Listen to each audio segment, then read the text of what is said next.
کا نام ہے خیرہ. حضرت ام سلمہ کی آزاد کردہ باندھی ہے کہ ام سلمہ بیان کیا انہوں نے لوگوں کو کہ نبی صلی اللہ علیہ وسلم بالشت بھری انہوں نے فاطمہ کے لیے ایک بالشت ان کی پیٹی سے یہ حدیث سمجھنے کے اعتبار سے ذرا سا مشکل ہے، پہلے ذہن کے قریب کرتا ہوں. یہ جو مستورات ہوتی ہیں، خواتین ہوتی ہیں، جب یہ گھر سے باہر جاتی ہیں تو ان کا لباس مکمل ان کے جسم کو چھپانے والا ہوتا ہے. مگر یہ جو گھر کی خواتین جب گھر میں ہوتی ہیں اور کام کاج کرتی ہیں تو اس وقت اپنے جسم کے اوپر مکمل لباس نہیں رکھتی. آپ نے دیکھا ہوگا آپ کی ماں کہیں باہر جائے گی تو سر پہ دوپٹہ اچھی طریقے سے باندھ لے گی، برقع پہن کے جائے گی. لیکن جب گھر میں ہوتی ہے، برتن دھو رہی ہے ماں، کپڑے دھو رہی ہے، دوپٹہ اتار کے رکھ دیتی ہے، کھلے ہوئے بال کے ساتھ وہ برتن وغیرہ دھوتی ہے. تو گھر کے اندر اتنے کپڑے مستورات استعمال نہیں کرتی جسم کے اوپر جتنے کپڑے باہر جاتے ہوئے استعمال کرتی ہے. دوسری بات، آپ لوگوں نے اگر کبھی کھانا بنانے والے باورچیوں کو دیکھا ہو، جو پیشہ ور باورچی ہوتے ہیں جن کو فارسی میں کہا جاتا ہے خام سامہ، کوک کرنے والے لوگ، جب وہ کھانا بناتے ہیں تو کھانا بنانے سے پہلے وہ ایک جو لباس پہنا ہوا ہے اس لباس کو میل کچیل سے اور گندگی سے بچانے کے لیے الگ سے ایک چیز اوڑھ لیتے ہیں، وہ گردن میں ڈالیں گے وہ لٹک جائے گا، پھر پیچھے سے لے جا کے اسے باندھ دیں گے. یہ کیوں باندھتے ہیں؟ تاکہ اگر تیل وغیرہ کی چھینٹیں اڑے تو وہ جو ان کا اصل لباس ہے اسے نہ لگے. یہ جو الگ سے لباس ہے نا اس کو لگے. یہ ہے پیٹی.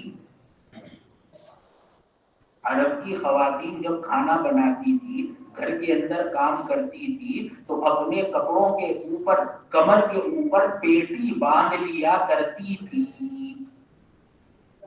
تو حضرت فاطمہ رضی اللہ تعالی عنہا کی جو پیٹی تھی، حضور علیہ السلام والسلام نے اس کو نیچے سے ایک بالش اوپر تک رکھنے کا حکم دیا.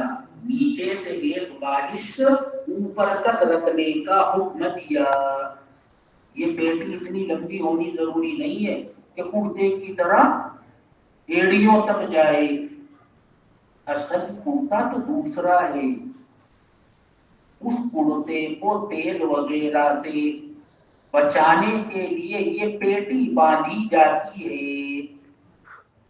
تو یہ پیٹی جو ہے حضور علیہ الصلوۃ والسلام نے اس کو نیچے سے ایک بالشت بھر کے اوپر تک رکھوایا اور حضرت فاطمہ سے کہا کہ یہ پیٹی گھر میں استعمال کرنے والی ایک بالشت اوپر تک رکھ دی. آج کل گھر میں خواتین یہ پیٹی استعمال کرتی نہیں. بات سمجھنے میں ذرا سا مشکل ہے. یہ پیٹی بدھ مذہب کے ماننے والی عورتیں استعمال کرتی ہیں آج کل. ان کا کوئی فوٹو ہو تو دیکھنا، اس میں آپ کو نظر آئے گا انہوں نے یہ پیٹی استعمال کی ہوئی ہوتی ہے. پورا لباس ہوتا ہے ان کا، اس لباس کے اوپر یہ پیٹی ہوتی ہے اور اس پیٹی کے اوپر مختلف قسم کے ڈیزائن بنے ہوئے ہوتے ہیں. خوبصورتی میں اضافہ کرتی ہے یہ پیٹی. وہ خواتین ان کی اس مذہب کے ماننے والوں کی یہ پیٹی استعمال کرتی ہے۔ گوگل سے میں نے فوٹو نکالا یہ سوچ کے کہ فوٹو بھیج دوں گا تو آپ دیکھ لیں گے، تو دیکھنے سے بات زیادہ اچھے سے سمجھ آتی ہے، لیکن سردی کی وجہ سے بھیجا نہیں۔ میں یہ سوچنے لگا کہ اگر طالب علم یہ فوٹو دیکھیں گے تو میں کہوں گا نقطۂ اتکاس پیٹی ہے، وہ کسی اور چیز کو بنا لیں گے سردی کی وجہ سے نقطۂ اتکاس، تو پھر سردی میں نہانا پڑ جائے گا،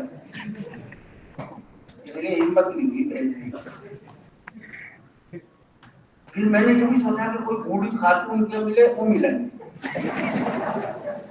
وہ جو ملا وہ پھر اسی کا ملا، بھیجنے کی ہمت نہیں۔ میں نیچے نقطۂ اتکاس بتاؤں، آپ تھوڑا سا اوپر آ جائیں نقطۂ اتکاس کو لے کے، تو پھر مسائل پیدا ہو جاتے ہیں سردی میں مسئلے پیدا ہو۔ عبد الغفور باہر سے اپنے گھر گیا سردی میں، جا کے کہنے لگا اپنی بیوی سے مجھے بہت سردی لگ رہی، تو بیوی نے کہا یہ 2 ہیٹر ہے انہیں پکڑ لے۔ اس نے دونوں ہیٹر پکڑ لیے۔ عبد الغفور بیوی سے کہنے لگا ابھی بھی سردی لگ رہی، تو اس کی بیوی کہنے لگی ہیٹر پکڑ لیے نیچے سوئچ تو لگا، جبھی تو ہیٹر چلیں گے، سوئچ لگا دیا، سوئچ لگا جبھی تو گرمی آتی ہیٹر۔ تو میں نے اس خطرے کی وجہ سے نہیں بھیجا کہ کہیں تم لوگ آنکھوں کا ہیٹر چالو نہ کرو، خود ہی کر لینا، دیکھ لینا سر چکر دے۔ اب یہ جو حدیث ہم نے پڑھی اس میں حماد بن سلمہ کے شاگرد